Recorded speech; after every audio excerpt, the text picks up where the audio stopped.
Bismillahirrahmanirrahim. Assalamualaikum warahmatullahi wabarakatuh. Bismillah, bihamdillah, wa bi nasrillah, la haula wa la quwwata illa billah.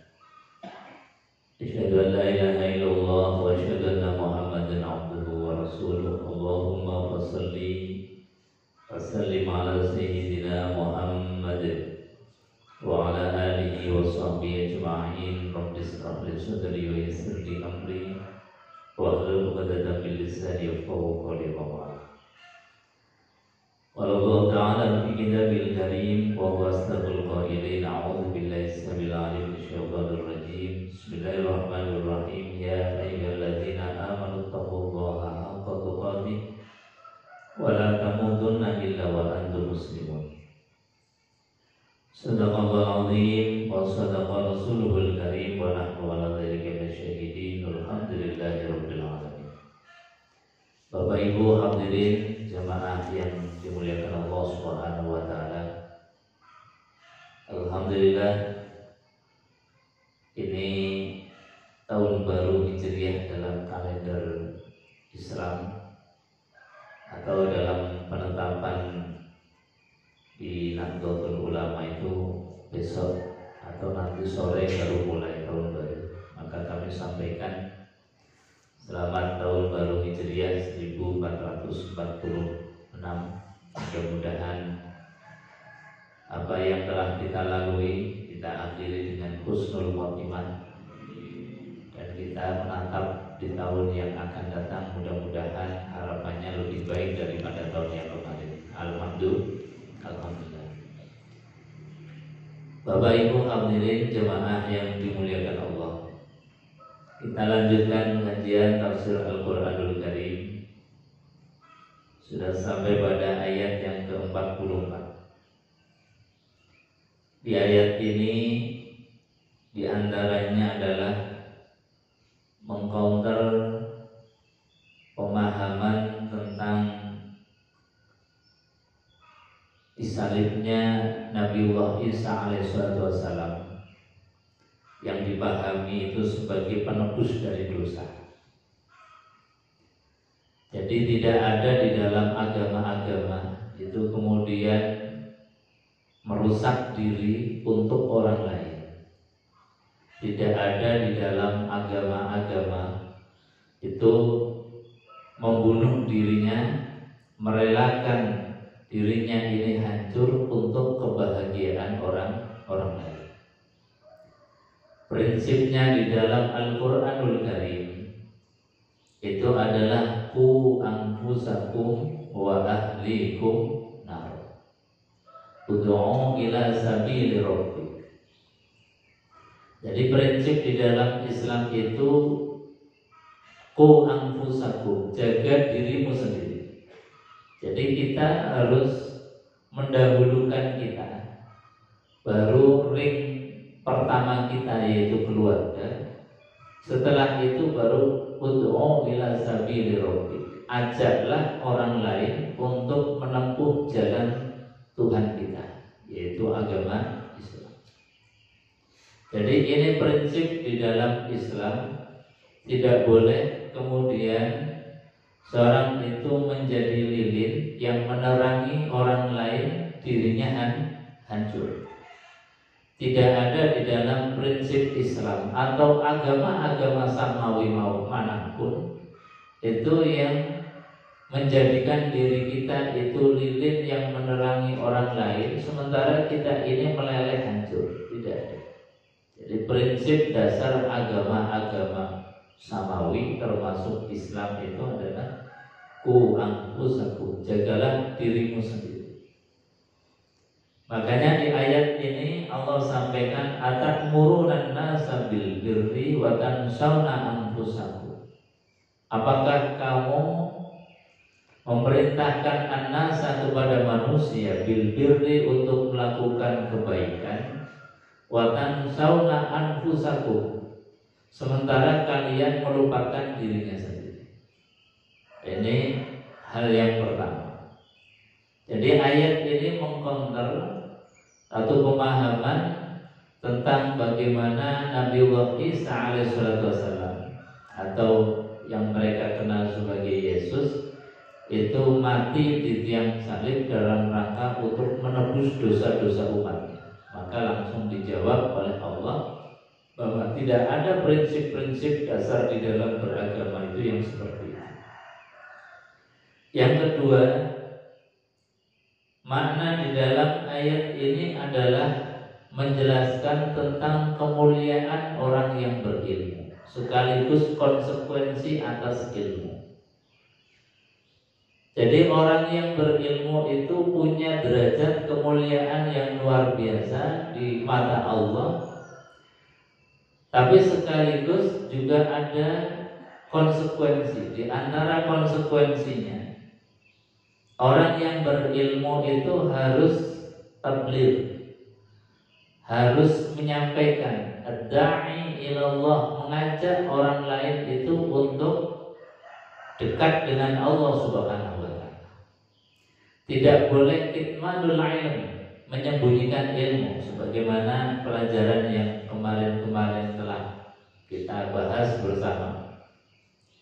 Ketika kita diberikan ilmu oleh Allah Subhanahu wa ta'ala, maka balighu anni walau ayat, sampaikan kepada orang lain, dakwahkan kepada orang lain, ajarkan kepada orang lain walau ayat, meskipun itu hanya satu ayat. Tidak boleh kemudian ilmu itu disembunyikan. Apalagi kalau ada orang yang minta diajari, minta belajar kepadanya, kemudian bahasanya kita sekarang wani piro. Nah, ini nggak boleh. Itu namanya kitmanul ilm, menyembunyikan ilmu. Jadi konsekuensi orang yang berilmu, ketika ada seorang yang mau belajar, wajib untuk menyampaikan. Bahkan Kanjeng Nabi Muhammad SAW dalam sebuah hadisnya, ini peringatan yang sangat keras dari Kanjeng Nabi. Man katama ilman, man sing sobone wong katama ngumpet ke al-ilma ilmu. Kata beliau Rasulullah SAW, man katama ilma min ahlihi uljima yawmal qiyamah, maka dia nanti akan dirajam, dilempari dari batu-batu neraka. Ini satu peringatan keras. Konsekuensi orang yang berilmu, wajib hukumnya menyampaikan ilmu kepada orang lain. Nah ini apa? Tentang ilmu. Bahkan di dalam surat Yasin itu ada seorang yang bukan siapa-siapa. Ja'a min aqsal madinati rajulun yas'a qala ya qaumi ittabi'ul mursalin ittabi'u man la yas'alukum ajra wa hum muhtadun. Ada seorang, ini dikisahkan dalam surat Yasin yang tentu kita insyaallah hafal atau minimal sering mendengar ayat ini. Ada seorang yang bukan siapa-siapa, tapi ja'a min aqsal Madinah, datang dari pelosok pinggiran kota yang jauh dalam rangka menolong ada seorang ahli ilmu yang dalam keadaan terancam. Utusan Nabiullah Isa alaihissalam yang disuruh untuk berdakwah di sebuah negeri yang namanya Antioquia. Tapi utusan muridnya Nabiullah Isa ini dalam keadaan terancam, nyawanya ini terancam. Maka ini ada orang yang kemudian rela untuk menjadi bemper, rela untuk kemudian menjaga. Bahkan ja'a min aqsal madinati rajulun yas'a, datang dengan tergopoh-gopoh, karena ini taruhannya adalah nyawa pendakwah, nyawa seorang guru, nyawa seorang pendidik. Rela datang dari tempat yang jauh, rajulun yaitu seseorang, yas'a yang dengan tergopoh-gopoh, dengan jalan yang cepat. Dalam rangka apa? Untuk menjaga ahlul ilm, menjaga orang yang menjadi guru, mengajarkan. Maka andai kata kita tidak menjadi bagian yang mengajarkan ilmu, maka di antara pelajaran di ayat ini adalah kita membackup, menjaga orang yang sedang berdakwah ketika dalam keadaan terancam. Nah, rajulun ini datang dengan tergopoh-gopoh untuk menjaga tadi. Siapa rajulun ini? Ini digambarkan di dalam keterangan sirah, dalam tafsir Al-Quran dijelaskan bahwasanya orang ini namanya Habibun Najjar. Habibun Najjar yang dikisahkan beliau itu bukan orang hebat, bukan orang terkenal. Beliau hari-harinya hanya ngesol sepatu atau kadang-kadang memintal benang. Tetapi apa yang hebat dari beliau selain dari tadi menjadi pempernya para ulama, pempernya para guru.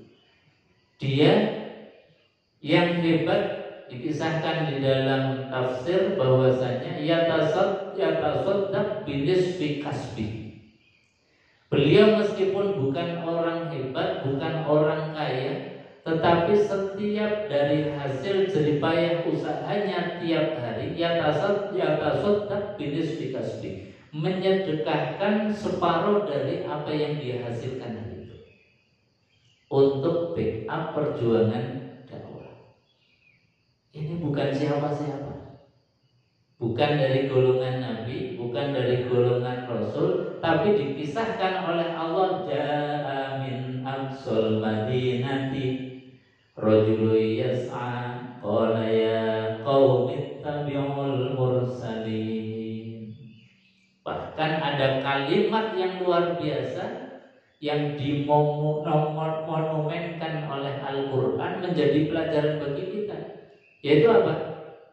Kata beliau, ittabi'u man la yas'alukum ajra wa hum muhtadun. Ittabi'u, ikutilah olehmu sekalian, man orang la yas'alukum ajra, yang tidak minta upah terhadap kalian atas penyampaian ini. Nah, ini satu pelajaran bagi kita yang luar biasa.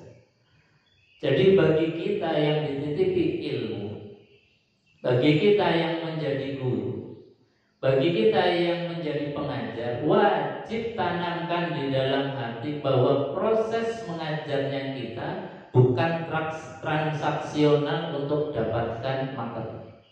Ini satu prinsip dasar di dalam berdakwah. Jangan pernah dakwahnya kita, ngajinya kita, ngajarnya kita hanya untuk konversi materi. Ini penting, harus dicapkan kepada siapapun. Tidak boleh ada kemudian apalagi sampai bahasa wali biro, bahasa berani berapa membayar. Ini prinsip yang harus ditanamkan bagi seorang pengajar. Jadi mau dikasih, yaitu bagian dari sesuatu yang kata baginda Rasulullah adalah sesuatu yang paling halal. Andai kata tidak dikasih pun itu bagian dari perjuangan. Ini prinsip yang dasar. Nah, ini prinsip bagi seorang yang punya ilmu, diajarkan oleh Habibun Najjar, ittabi'u man la yas'alukum ajra. Jangan pernah mengikuti orang yang ketika mengajar itu minta dikonversi dengan dunia. Wani biro, amplopnya kalau nggak tebel kemudian nggak mau berangkat, atau sekarang di model ada manajemennya misalnya. Ini sesuatu yang kurang baik, bahkan bisa menjadikan kufur. Karena apa? Ada sesuatu yang jauh lebih mulia, kemudian dia memilih kerendahan, yaitu dengan konversi materi. Ini prinsip bagi seorang guru. Sementara prinsip keseimbangan bagi seorang murid ini hendaknya kita belajar dari apa yang disampaikan oleh Al-Imam Ali karramallahu wajhah. Yaitu apa? Beliau mengatakan, andai kata ilmu yang aku dapatkan dari guru yang setiap hurufnya saya harus membayar 1 dirham, maka pasti aku akan bayar setiap huruf yang disampaikan oleh guru itu, pasti akan habis. Nah, ini prinsip-prinsip keseimbangan. Jadi bagi seorang guru tidak boleh transaksional, bagi seorang murid juga harus ada konsep muliakan terhadap guru, terhadap ahli ilmu, termasuk seperti yang dilakukan oleh Habibun Najjar, yatasaddaq binisfi kasbihi, mensedekahkan separuh daripada penghasilan setiap harinya untuk perjuangan. Bahkan ketika guru dai yang dalam keadaan terancam baik ekonomi maupun fisiknya, dia orang yang pertama untuk maju membela. Ini satu prinsip-prinsip dasar yang luar biasa. Yang ini sejatinya kita sering baca ayat, sering membaca surat Yasin, tapi prinsip-prinsip dasarnya ini harus kita kokohkan, khususnya di dalam memuliakan ilmu dan memuliakan ahli ilmu. Jadi prinsipnya orang yang berilmu tadi tidak boleh menyembunyikan ilmu. Man katama ilman min ahlihi uljima yaumal qiyamah lijaman minan nar. Barang siapa yang menyembunyikan ilmu, maka akan diancam oleh Allah dengan lemparan batu dari api neraka. Dan juga Allah Subhanahu wa taala memberikan peringatan-peringatan keras bagi ahli ilmu. Di antaranya di dalam surat Jum'ah, sering dibaca ketika hari Jumat. Kata Allah Subhanahu wa taala, masalul ladzina hummilut Taurat tsumma lam yahmiluha kamatsalil himari yahmilu asfara. Bisa masalul qaumil ladzina kazzabu bi ayatillah. Jadi satu tamsil gambaran, dan memang Allah sering memberikan pengajaran ini dengan contoh-contoh yang gampang mudah untuk dicerna oleh siapapun. Jadi perumpamaan Allah sering gambarkan, dan ini menjadi metodologi dalam pendidikan, dalam pengajaran ini. Seorang guru yang mengajar dengan contoh akan lebih mengena, akan lebih diterima dengan baik oleh peserta didik. Dan ini contoh yang dilakukan oleh Allah Subhanahu wa taala agar ilmu itu dapat tertransfer dengan baik, diterima dengan baik, seringkali membuat perumpamaan. Nah, termasuk perumpamaan di dalam ayat ini. Masalul ladzina humilut Taurat, perumpamaan orang yang membawa kitab suci, orang yang membawa kitab Taurat. Tentu ini konteksnya adalah zaman dulu. Orang yang ahli kitab membawa kitab, mengajarkan kitab suci, tapi dia sendiri perilaku, perbuatan, ucapannya tidak sejalan dengan apa yang ada di dalam kitab yang diajarkan. Itu gambarannya seperti himar. Masalul ladzina humilut Taurat tsumma lam yahmiluha kamatsalil himari yahmilu asfara. Perumpamaannya seperti himar yang di dalam, yang di punggungnya itu banyak kitab yang dibawanya ke sana kemari. Kitabnya banyak di punggung, di bawah. Tapi himar tidak mendapatkan apa-apa dari nilai-nilai kitab yang dibawa.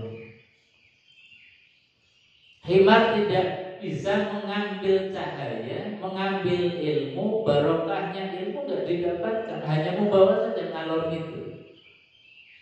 Hanya dibawa di punggungnya, tapi tidak menjadi perilaku dalam hidupnya.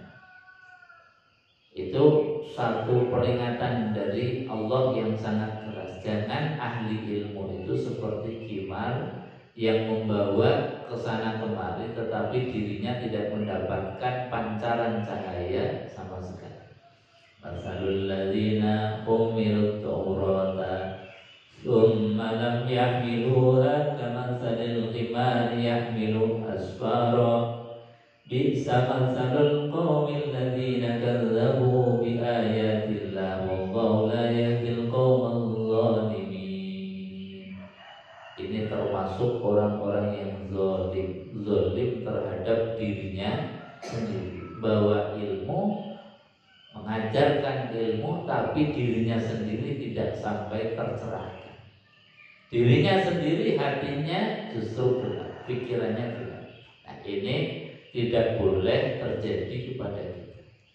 Ilmu itu adalah al-ilmu nurun. Ilmu itu adalah cahaya. Al-ilmu sifatun min sifatillah. Ilmu itu adalah sifat di antara sifat-sifatnya Allah. Ketika kita punya ilmu, apapun ilmunya, itu sejatinya kita sedang mendapatkan pancaran dari ilmunya Allah, sifatnya Allah Subhanahu wa ta'ala. Apapun bentuk ilmunya. Jadi kita jangan membedakan, oh ini ilmu dunia, ini ilmu akhirat. Gak ada dikotomi ilmu dunia, ilmu akhirat. Al-ilmu nurun wa ilmu sifatun min sifatillah. Ilmu adalah cahaya, ilmu adalah di antara sifatnya Allah. Tidak ada pembedaan, klasifikasi, oh ini ilmu dunia, oh ini ilmu akhirat. Ada klasifikasi ilmu tentang dunia dan akhirat. Itu dimulai Al-Imam Al-Ghazali sejatinya dalam rangka untuk agar kita fokus, agar kita enggak belanja. Sehingga beliau kemudian mengklasifikasikan ilmu itu ada dua. Yang pertama ilmu yang fardu ain dan ada ilmu yang fardu kifayah. Jadi sama-sama fardu di dalam kita mencarinya. Cuman dalam proses pencarian ilmu, karena ilmu itu wasi'ah, sangat luas sekali, dan ilmu kita, umur kita, usia kita ini terbatas, maka beliau kemudian memberikan satu pemahaman agar fokus, sehingga beliau mengatakan ada ilmu yang fardu ain, ada ilmu yang fardu kifayah. Fardu ain itu apa? Fardu ain yang setiap kita wajib untuk belajar, tidak boleh ditunda, tidak boleh kemudian kita lalai, bahkan sama sekali tidak belajar tentangnya. Apa itu? Di antara ilmu yang fardu ain adalah ilmu tauhid, ilmu tentang mengenal Allah, tentang sifat-sifat Allah. Harus kita perdalam karena itu bagian yang fardu ain. Yang kedua adalah ilmu fiqh, ilmu fikih. Fikih itu sebagai bahan kita untuk ibadah secara baik. Makanya fikih itu ilmu terapan ibadah agar sholat kita ini menjadi sholat yang baik, sholat yang diterima sesuai dengan syarat dan rukunnya, tidak akan bisa kita tahu kecuali melalui jalur ilmu fikih. Kita tidak bisa sedekah dengan baik kecuali dengan ilmu, dan ilmu itu diajarkan di dalam ilmu fikih. Kita tidak bisa puasa, zakat, haji dengan baik kecuali kita tahu tentang ilmunya puasa, zakat, haji dengan baik. Nah, itu ada di dalam ilmu fikih. Makanya ilmu fikih menurut Al-Imam Al-Ghazali hukumnya fardu ain. Setiap orang wajib hukumnya untuk belajar. Yang ketiga kata beliau ilmu yang